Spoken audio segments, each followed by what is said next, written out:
A Cool Kid Like Me by Hans Wilhem.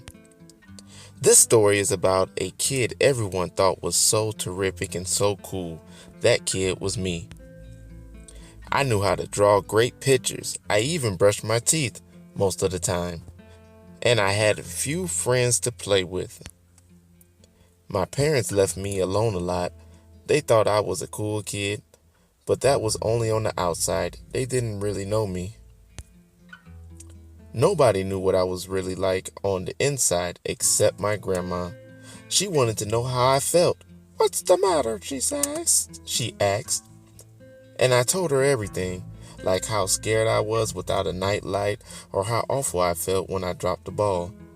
I liked talking to Grandma. She was a good listener, and I could ask her all kinds of questions. Grandma was like the only one I would let hug me.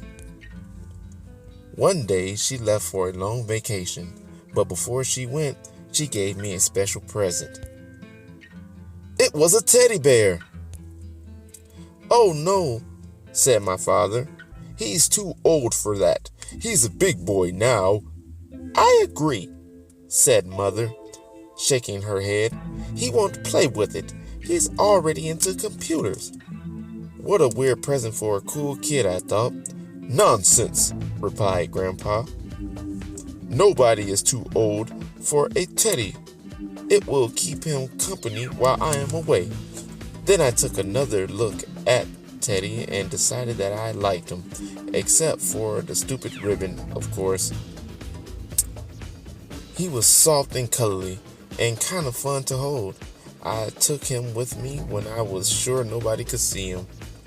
But when my mother cleaned my room, she put him away at the top of the closet. "What was your grandma thinking? You're too big for this," she insisted. But I took him down as soon as she left the room. Grown-ups think it's fun to be a kid, but it's not fun all the time. And that's what I talked about with Teddy before we went to sleep. He was the only one who knew how I felt. Teddy understood when I told him that I didn't like to be alone in the dark. Teddy knew I was scared that I would never have a best friend. I could tell him I was afraid the other kids wouldn't like me and would laugh behind my back. I was scared that I'd be picked last at games, or that my parents would chew me out in front of my friends. Teddy knew how I felt when my parents were fighting or not talking to each other at all.